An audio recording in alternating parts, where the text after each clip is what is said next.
It's really about Willy Wonka and what kind of a god is he as the Candyman.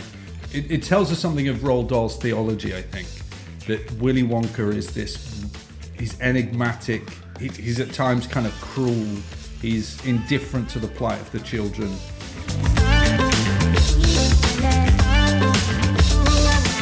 Welcome to the Popcorn Parenting Podcast about movies, mythology and the Messiah, or in the case of today's episode, the Candyman, cardiology and Charlie Bucket. My name is James Cary. I'm a comedy writer in the UK, and for a couple of more weeks only, in the US of A, is reformed mythologist Morgan Locke. Nate, have you worked out which toys to leave behind and live the true life horror story that is Toy Story 3? We have not yet packed those bags completely. So we're in process. The house is a tip.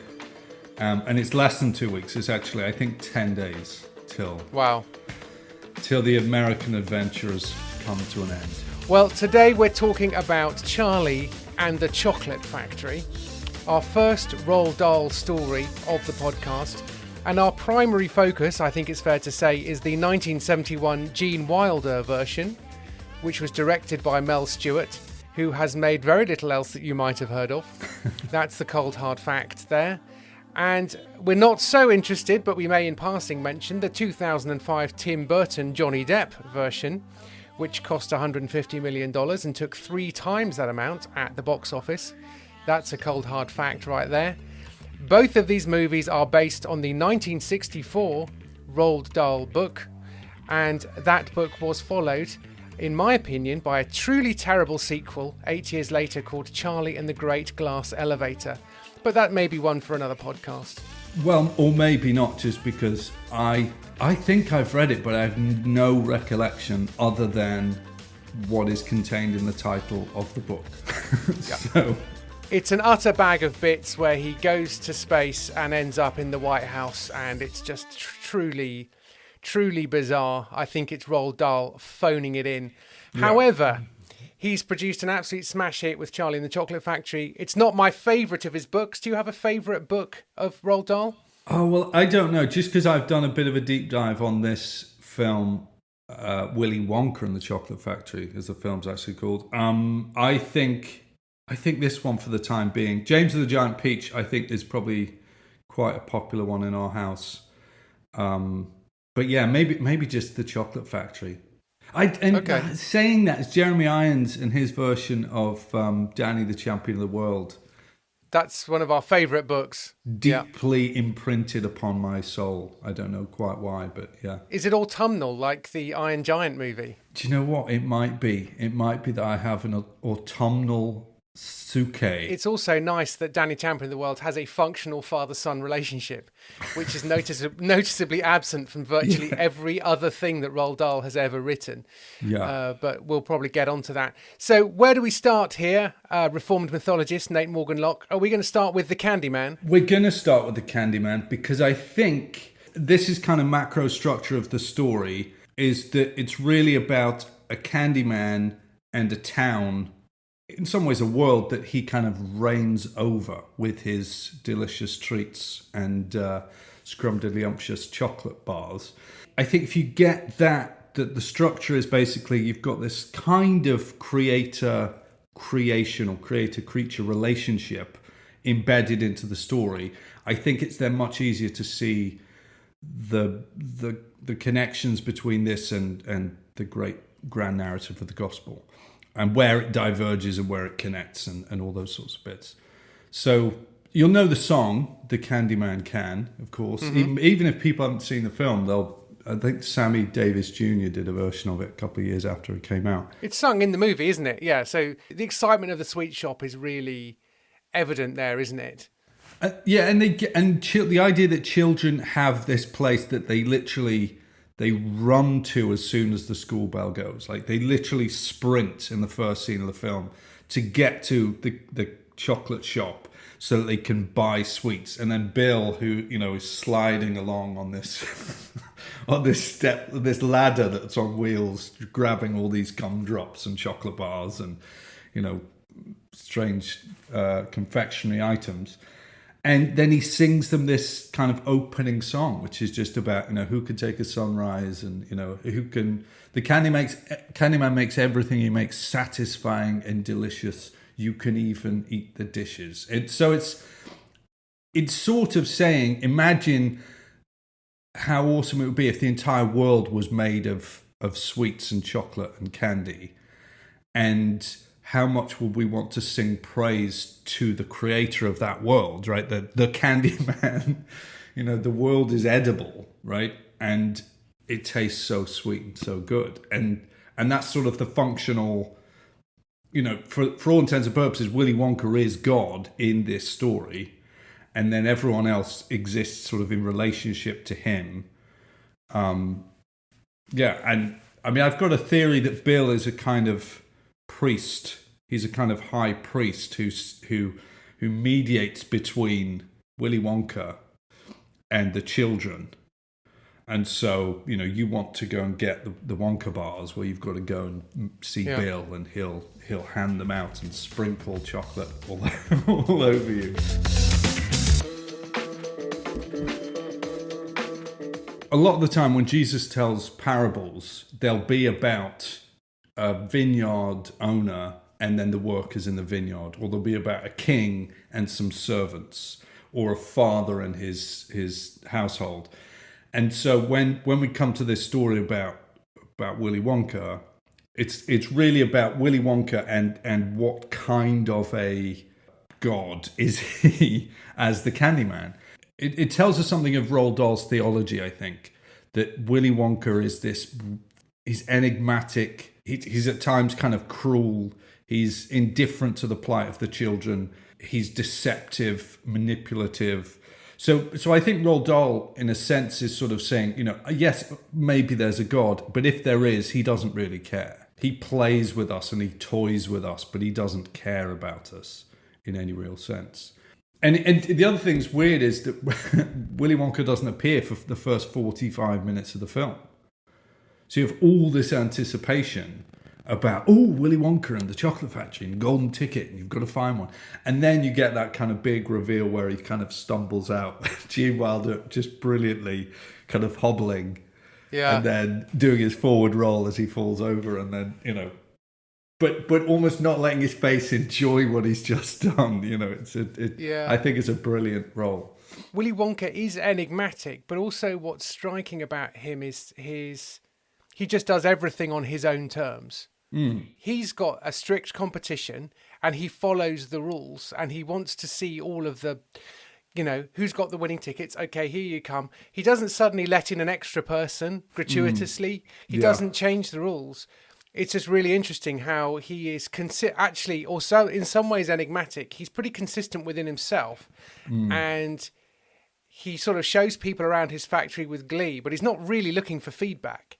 Do you know what I mean? Yeah. And that's in some ways, that's quite an unusual character, for that character to then not actually be a Bond villain. That's kind of, he's only a couple of clicks away from Bond villainy.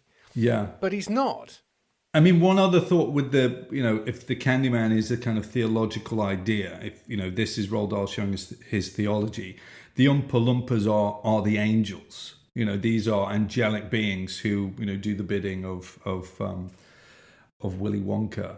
And with their sort of slight kind of strange, indifferent to the plight of the children, they just carry on with their jobs. That's what Oompa Loompas do. There's a sort of a dark side to the theology, if you like, there, because we're not really rooting for them. We're slightly sort of put off by them. And I think maybe that's the reason why latter part of the 20th century, some Christians actually had an issue with Roald Dahl books and found them a bit sort of unpleasant, and just, didn't really want their children to watch them. But I think there's something that shifted, and we'll come on to that as we talk about cardiology. Well, shall we go on to cardiology next? Okay, great segue. the cardiology, we're just thinking about the heart, and this is to do with, not just what is Roald Dahl's theology, but what's his anthropology. What does he think about human beings? And the five children who find the five tickets are, on the whole, terrible people, and their parents are terrible people. So you've got Veruca Salt, who's, I want it all, I want a bean feast. And she's just bratty and spoiled, and her father is completely bereft of ideas about how to deal with his daughter. He just gives her whatever he wants.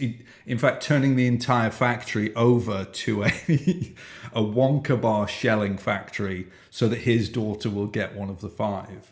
Well, what's interesting about that? Let's just stop there.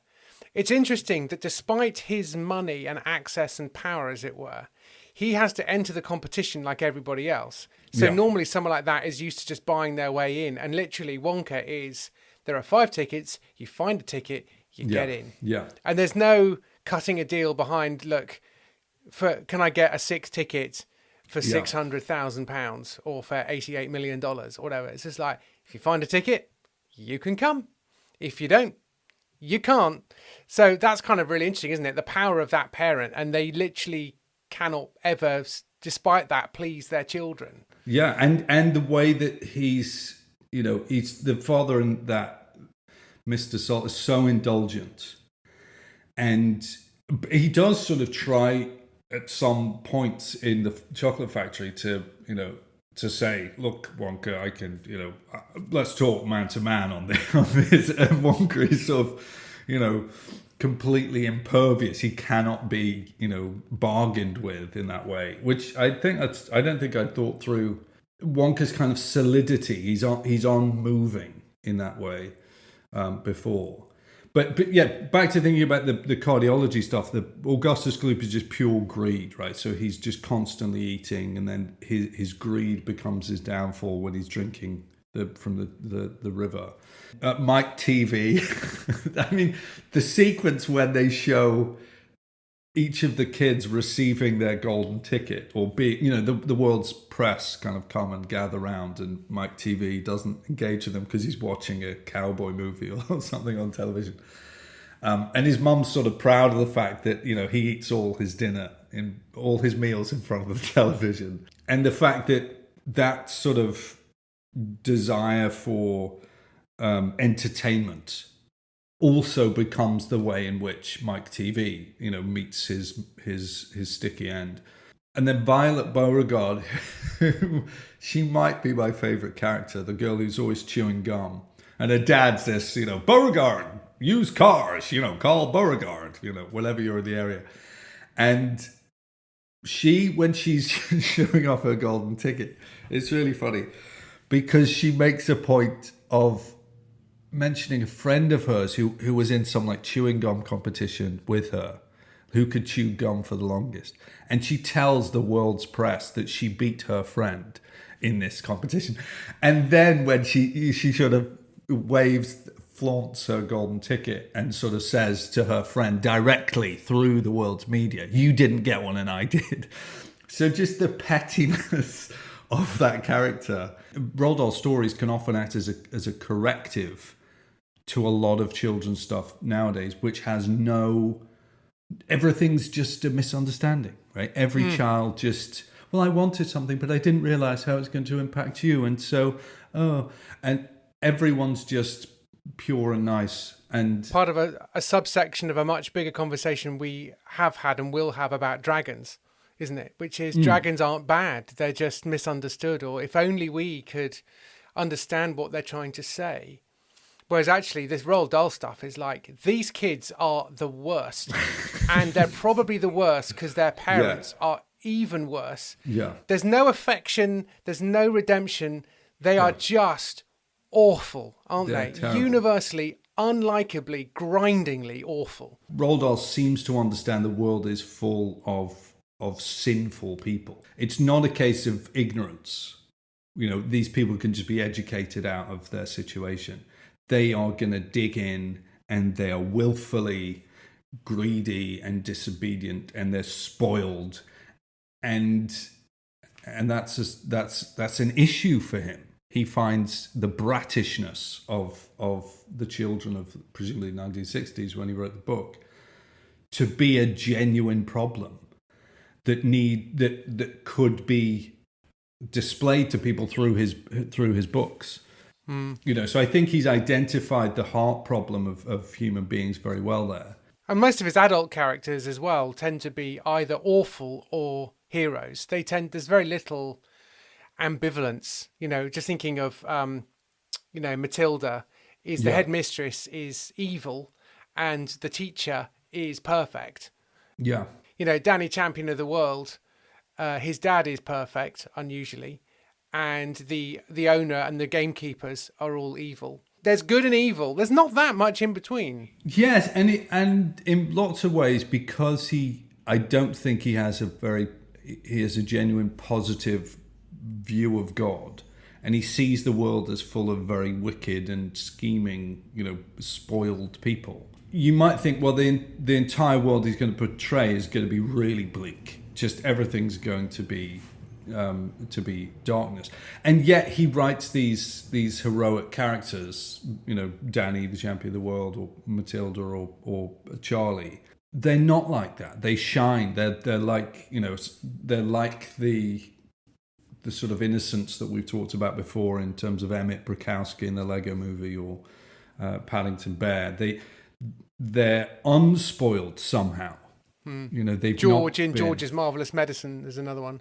Yeah, and in some ways, I don't know that Roald Dahl's worldview, his understanding of the world, can account for that goodness.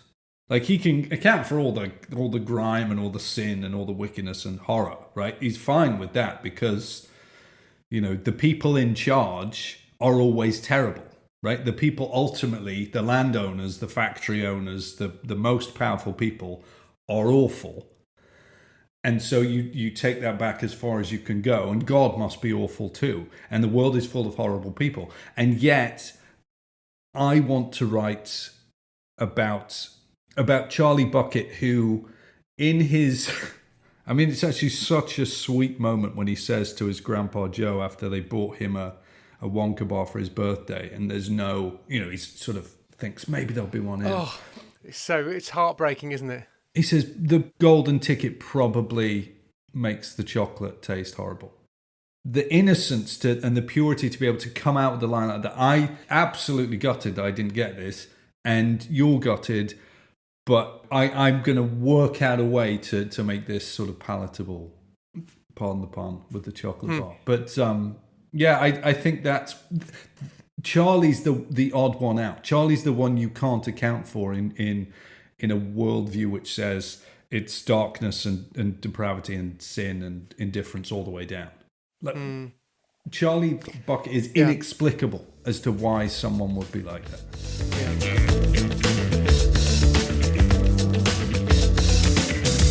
But yeah, it's sort of unusual, this one, isn't it? Because you've got the innocent boy from poverty, and you've got this super rich guy, and they're the only really good guys, and we're not sure about Wonka. To go back to the structural side of things on this story, the first 45 minutes, as I say, there's no Willy Wonka, but he's there looming, his presence, and there's a Wonka bar van parked outside the White House, and globally everyone's looking for these chocolate bars. So the first half is accumulating 5 characters. We sort of already have Charlie because he's the protagonist, but then we're going to add in Mike TV and Augustus Gloop and Veruca Salt and Violet Beauregarde. So we assemble a cast in the first half, and then the second half of the film, as they get into the chocolate factory, we whittle down the cast. We lose character upon character upon character until only Charlie remains. Now, I was thinking about the structure of that. I think the primary structural similarity in Jesus' parables is the parable of the sower. So the fact that the sower goes out and sows the seed, read, golden tickets, and some of it falls upon the path and is taken away by the birds. Well, Augustus Gloop, sort of immediately taken away. Some of it falls in the the rocky places, and it doesn't have roots, so it's scorched. Some of it falls in amongst the thorns and the cares of this world, throttle it and make it unfruitful. And then there is one hope, because the seed is going to work, is that Charlie, as the good soil, produces a crop and eventually sort of takes it up.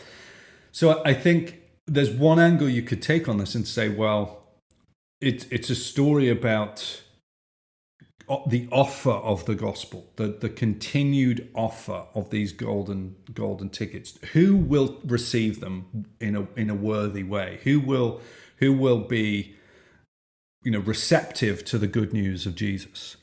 And that's clearly what Jesus is doing in the parable of the sower, is to tell his disciples, right, we're going to go and preach the word, and an awful lot of people, for an awful lot of apparently different reasons, are going to reject it. But ultimately, it will succeed. It will run the universe. The cosmos will be ordered by the gospel message. So I think there's the parable of the sower stuff, but also there's something like the selection of David as king when Samuel sent to Bethlehem to go and meet the sons of Jesse, and each one is brought before him, and they're all rejected by the Lord. But then finally, do you have another son? Well, I do have. Let's go and get David. And David had a heart that was like the Lord's. Yeah. Sounds to me like a beatitude. I mean, you could summarize Charlie and the Chocolate Factory with, surely blessed are the poor in spirit, for they shall inherit the earth, or something like that. It's like, yeah. Humble person inherits earth. Yeah. This is a multi-billion-dollar confectionery empire, and he has nothing, and he expects nothing.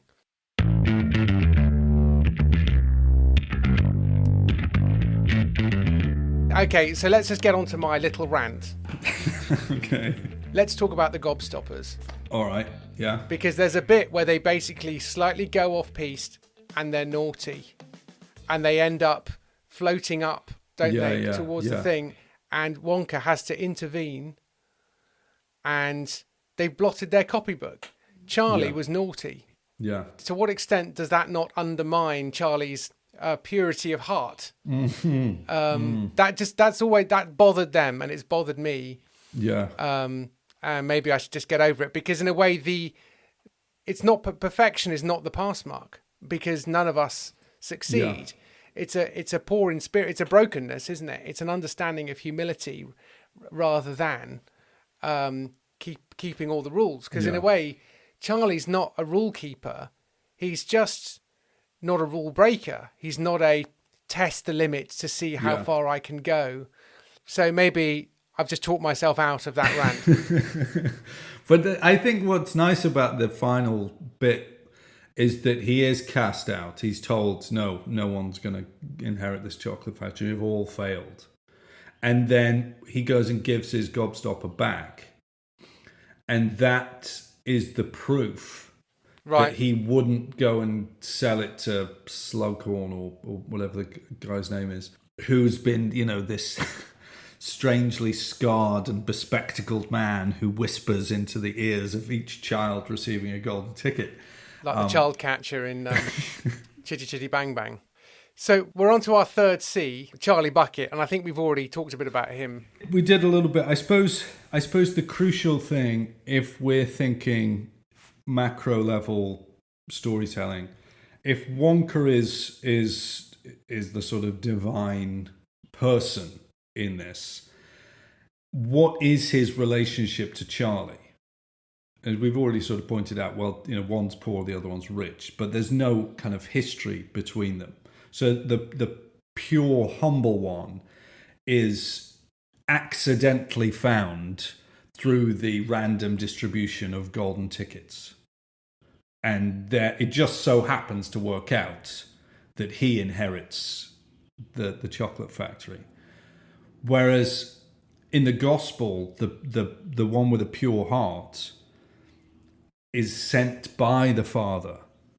So there is an eternal relationship of love between the one who governs everything and the one who is the true hero, who has come to sort of redeem us and sort of be given, the keys to the kingdom, or the deeds to the factory. And that's what makes it really good news. So it's good news at the end that Charlie wins over all the other children, right? And that Willy Wonka eventually says, well, I was just testing everyone. So there's a sort of positive conclusion to the film. But the Christian story is that Jesus has received authority and power and dominion and glory and honor to rule over all things forever. And I think if we think about Charlie's humility and Charlie's sweetness and tenderness towards his 4 invalid grandparents and his, hardworking mother, that's miniature of what Jesus is like. That's really small scale of just how compassionate and kind and humble in heart our Savior is. And he rules the world. He's in charge. We're not at the whim of some kind of cold, callous, indifferent God. We live in the Candyman's land, and he's made all things, good, and will make all things new. So I think there's the conclusion. It's that sort of adequate but pale imitation of the truth. So I really enjoyed it. I absolutely loved watching it with my... I was only watching it with my son, but loved it. It's a good movie, and it really holds up, actually, in a way, because it's like lots of these things. The moment they're out of the normal world, as it were, then they don't date very quickly, because, what Wonka... And actually, I'd imagine the Tim Burton one will date faster than... Well, the Tim Burton thing, it's like, well, Tim Burton can take normal, mundane things and make them spooky and fun and kooky. You don't give Tim Burton a story that's already got enough kookiness. Yeah, well, we've passed over that one. So let's just wrap up by thinking about, just give us some slightly more concrete terms, concrete questions maybe to ask our kids. I mean, I know this is kind of about parenting as well. This series is more about parenting than previous ones. We've seen this is what indifferent parenting looks like. These monsters are produced, and actually they don't want money. They don't want to be allowed to do what they want to do. They just need time, love, affection, blah, blah, blah. There is a fairly obvious parenting lesson within this, this thing. But in terms of watch it with the kids, have a chat in the car, a few days later, I was thinking, what do we make about this or that in the movie? Beyond, what was your favourite bit? Who was the worst character? Well, it's a bit of that. There's something about the different, Augustus Gloop, Mike TV, Veruca Salt, Violet Beauregard, and Charlie, and saying, do you see any elements of those 5 children in yourself? Now we're probably all far too, middle class and responsible to talk about our children as greedy like Augustus Gloop in the 21st century. But there's a comedy to the fact that this child is just non-stop eating, and so is his mother as well. And that can come into the general family conversation. Veruca Salt. I mean, what a name, Veruca. But yeah, so I guess that the kids' angle is one way to go around. But I guess, is there another question in terms of to what extent is life like the movie? Is it you win the ticket? Is being humble in spirit an automatic thing, or what? I guess you can talk about the overall parameters of the movie. Yeah, and I think I would say, is Nate Morgan Locke, reformed mythologist, talking absolute nonsense when he says there's a connection between the parable of the sower and Charlie and the Chocolate Factory? Yeah. There's a way you can sort of say, look at these two things, spot the difference, or what do we think about that? And that then means you're onto a conversation where you're thinking through, because you've already got the structure then. The sower is Willy Wonka, and the soils are the children. And so they can disagree with that thesis if they like, sure. But But it gets you then into talking about, the offer of the gospel and sharing the gospel with people, and the response to the gospel that people have, and the various reasons why they might respond in different ways. You could ask an open question, which is also, does this remind you of a parable? And they might surprise you, because there are other parables. It is, as I say, there is a structure to the parables, which is, a king is looking to hand off a bunch of stuff to a faithful servant or whatever. So it may be that they come up with others, and they might be kind of helpful, and it's much more organic that way. So definitely. I think I'm very conscious of doing enough children's work where you've got an answer in your head, and you ask a bunch of children a thing, and you're sort of waiting for what they say. For them to say the right thing. But as you say, if they might come up with things that are surprising, and be prepared to go with that, see where it leads. Yeah, absolutely. And because then once you've explored theirs, you can say, it reminded me of the parable of the prodigal son. And they might go, oh, okay. Or they might go, no, mine one's better. In which case, and that may be true. Yes. But the point is, you've had a conversation where you previously would not have done. And that is what this is all about. This is about the conversation. It's just about making this a normal part of our cultural lives together, and our biblical lives together, just discussing the Bible, seeing it in culture, and all that kind of thing. So I think we're going to wrap things up there. We may get back to another Roald Dahl one day. I'm not sure. We have other movies to do in this series, I'm sure. Sorry that we had a bit of a hiatus before this one dropped, and I don't quite know when the next one's coming, but it won't be too long, I hope. But it's just quite possible that the next one will be in person, maybe. You never know. That we might be in the same room, but I suspect we'll be on Zoom or something, as we normally are. Yep. But anyway, thanks very much, Nate. Thank you, James. And we'll speak to you next time. Cheerio. And the teacher immediately grabs his coat and says, "Class dismissed." And then someone comes out and says, "Oh no, there's only 5," or something like that, or words to sort of dampen the enthusiasm. And then he says, "No, class undismissed." And then there's another bit where someone comes and says, "Oh no, actually, the ticket was fraudulent or something." It's like, "Class redismissed." And it's just it's 3 little lines. Class dismissed, class undismissed, class redismissed. Class redismissed. And it's just beautifully done that this teacher is so uninterested in doing his job.